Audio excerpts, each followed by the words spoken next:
The fluorescent lights flickered in the ceiling above, casting harsh, sterile beams down on the linoleum floor of Jensen's grocery. The buzz of the lights was a constant companion to the quietness of the store, especially during the night shift, when the world outside seemed asleep, and the aisles of canned goods and frozen dinners became her only reality. Emily had worked the night shift for years, far too long to remember how she ended up here or why she had taken the job in the first place. Emily never smiled. It wasn't a deliberate choice, but it felt like her face had forgotten how. Her co-workers, if they could even be called that, considering they were never there when she clocked in, had long given up on trying to make small talk. Her grumpy demeanor became part of her uniform, as permanent as the name tag she wore on her chest that read Emily. Customers came and went, avoiding her gaze, moving as quickly as possible to avoid her sour presence. To her, it was easier this way. No one bothered her, and she didn't have to pretend to care about their meaningless lives. But there was one customer who stood out. He always came in at the same time, around 2 a.m., when the store was at its quietest. His name was Mark, though she didn't know that until much later. At first, he was just another face, unremarkable, blending into the monotony of her nights. He always bought the same things: a pack of cigarettes, a bottle of soda, and occasionally some snacks. It wasn't his purchases that caught her attention, but his persistence. "Hey, how's it going?" he'd ask every time, with a smile that always felt a little too genuine for someone shopping in the dead of night. "Fine," Emily would mutter, barely looking up from the register as she scanned his items. It became routine. He'd try to make small talk, and she'd shut it down with her usual one-word replies.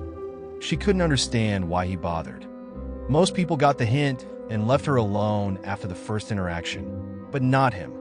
It was like he found some strange enjoyment in their brief, awkward exchanges. "Rough night?" he asked one evening, his voice carrying that same lighthearted tone that grated on her nerves. "Every night's rough," she replied, not bothering to hide the irritation in her voice. She slammed his cigarettes down on the counter a little harder than necessary. Mark didn't seem fazed. If anything, her mood only seemed to amuse him more. "Well, at least it's almost over, right?" he said, sliding his card through the reader. "Not soon enough," she muttered. He chuckled, a soft, almost infectious sound that filled the quiet store. "You've got a real cheery outlook on life, don't you?" Emily shrugged, uninterested in his attempts to lighten the mood. "There's not much to be cheery about." That's how it started. Over the next few weeks, Mark kept coming back, and each time, he chipped away at her defenses bit by bit.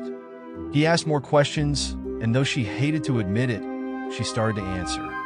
At first, just out of boredom, but eventually, it became something more.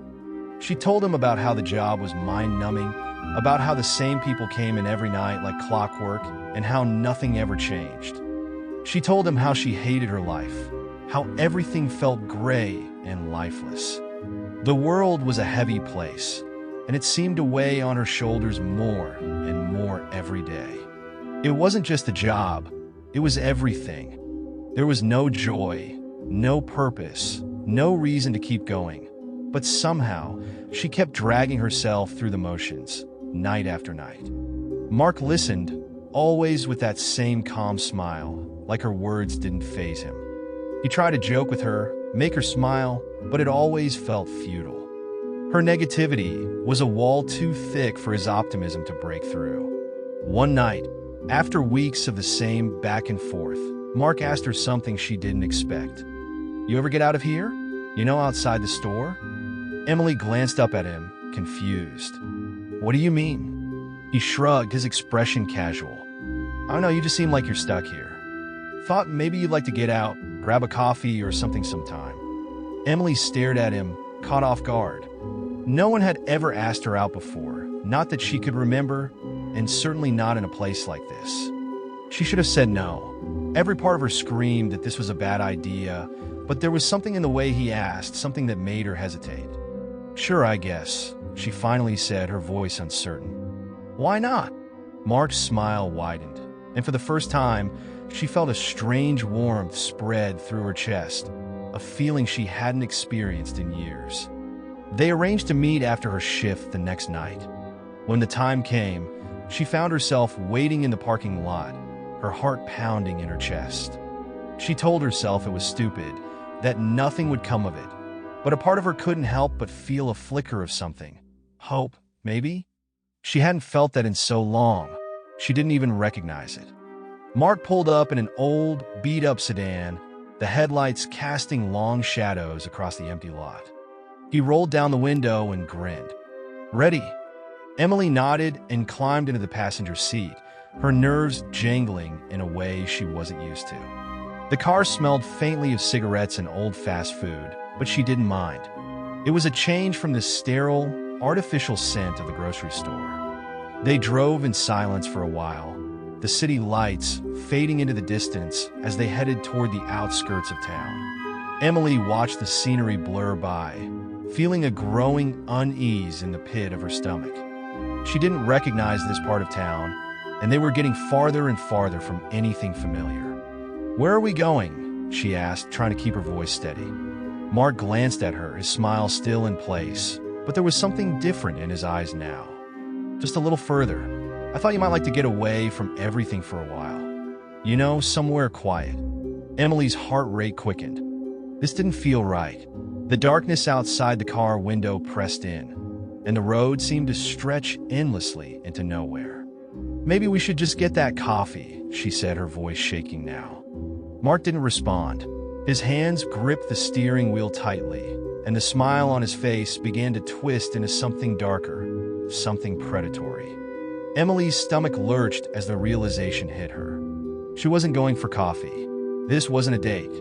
She tried to stay calm, to think of a way out, but before she could say anything, Mark turned the car off the road and into a dense patch of woods. The headlights cut through the trees, illuminating a narrow dirt path that led deeper into the forest. "Where are we?" she asked, her voice barely more than a whisper. Mark finally looked at her, and the warmth she had seen in him before was completely gone. His eyes were cold, empty. "You said you hated your life," he said softly. "I'm just helping you end it." Emily's blood ran cold. She fumbled for the door handle, but before she could open it, Mark's hand shot out, grabbing her wrist in a vice-like grip. His smile returned, but now it was a grotesque parody of the friendly grin she had grown accustomed to. "Don't fight it, Emily," he whispered. "I'm putting you out of your misery. Isn't this what you wanted?" Panic surged through her. She struggled against his grip, but he was stronger than she anticipated. The car came to a stop, and before she could scream, he yanked her out of the passenger seat and into the dark, cold night. The forest was silent, the trees looming like dark sentinels around them. Emily kicked and thrashed, but Mark held her tightly, dragging her deeper into the woods. Her mind raced, desperate for a way out, but it was too late. He had brought her here, far from anyone who could hear her cries for help. "This is for your own good," Mark murmured, his breath hot against her ear. "You were already dead inside.